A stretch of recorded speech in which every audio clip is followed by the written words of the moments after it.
Bonsoir à tous et bienvenue dans ce mini-JT. Au sommaire de l'actualité, le mois de Ramadan a débuté, marquant une période de jeûne, de prière et de partage pour les musulmans.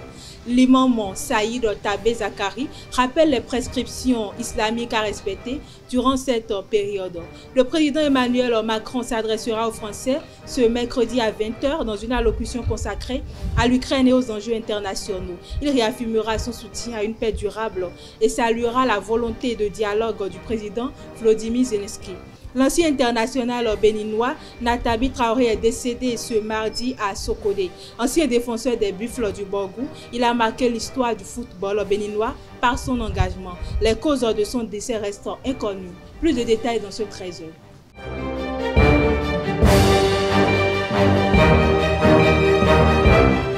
Mesdames et messieurs, à nouveau, bonsoir. Comme je l'ai annoncé tout à l'heure dans le sommaire, le Ramadan est une période de jeûne, de prière et de partage pour les musulmans du monde entier. Mais quelles sont les prescriptions à respecter et les interdictions à éviter? L'imam Saïd Tabé Zakari apporte des éclairages sur le sujet au micro de Mouidine Lawani, Elvi Kumbeto et Elisabeth Iladja. Dans la journée du mois de Ramadan, il est interdit, strictement interdit de boire ou de manger volontairement. Donc, quiconque peut boire ou bien manger involontairement. Donc, surtout les premiers jours du mois de Ramadan, il a oublié, il va boire de l'eau, bien manger. Là, c'est involontairement, ça n'annule pas son jeûne. Mais quand lui-même, il sait très bien que cela, il fait ça juste pour se cacher, pour faire ça, là, il n'est plus en jeûne comme ça. Enfin, de deux maintenant, il est interdit aussi, dans la journée du mois de Ramadan, de s'approcher auprès de sa femme. Donc le rapport sexuel, tout. Également, il est interdit de se masturber, de faire sortir ce qu'on appelle manie, sperme, soit de regarder la télévision, bien autre là, toute autre sorte. Ça là aussi c'est interdit, ça annule le jeûne également. Encore il est interdit, strictement interdit, de vomir volontairement. Là certaines personnes, mais si le fait de vomir est involontaire, ça là ça n'annule pas le jeûne. Le fait de se couler le sang également, ou bien faire don de sang d'une quantité qui est grande. Donc ça là aussi, ça annule le jeûne aussi. Également, parmi les actes qui annulent le jeûne, le fait, il y a certaines personnes qui font ingestion de nourriture et autres. Donc ils peuvent faire 3 jours sans manger ni boire et seront en forme. Ça aussi, ça annule le jeûne également. Dedans également, ce qui annule le jeûne, on a le fait nous sommes en jeûne, mais on nie. Donc le fait, on dit qu'on n'est plus en jeûne.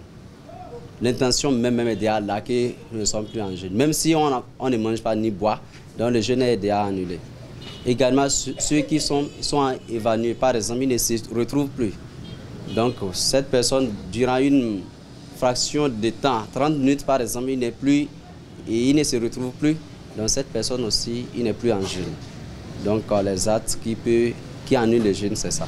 À Kétou, un homme a été arrêté au marché à Sénat après avoir tenté d'acheter un poste radio et une carte en mémoire avec des faux billets.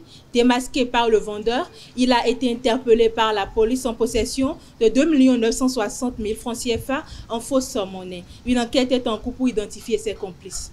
Les responsables du lycée Mathieu Bouquet et du CEG Zongo à Parakou ont dressé un bilan globalement positif du premier semestre de l'année 2024-2025. Le LMB affiche un taux de réussite scolaire de 63,52%, tandis que le CEG Zongo dépasse les 60%. Pour améliorer ces résultats, des cours de renforcement sont prévus pour les classes d'examen et les élèves en difficulté. L'implication des parents est également jugée essentielle pour la réussite du second semestre entamé depuis le 3 mars. Hors de nos frontières, le premier lancement commercial de la fusée européenne Ariane 6, prévu lundi, a été reporté en raison d'une anomalie au sol. Ariane Space a annoncé un nouveau tir pour le jeudi 6 mars 2025 à 13h heure locale à Kourou, 16h24 TU. Le président Emmanuel Macron s'adressera aux Français ce mercredi 5 mars à 20h. Dans un message publié sur X, il a déclaré « Mes chers compatriotes, dans ce moment de grande incertitude où le monde est confronté à ses plus grands défis, je m'adresserai à vous ce soir à 20h. » Il a réaffirmé le soutien de la France à une paix durable en Ukraine et salué la volonté du président Volodymyr Zelensky de renouer le dialogue avec les États-Unis.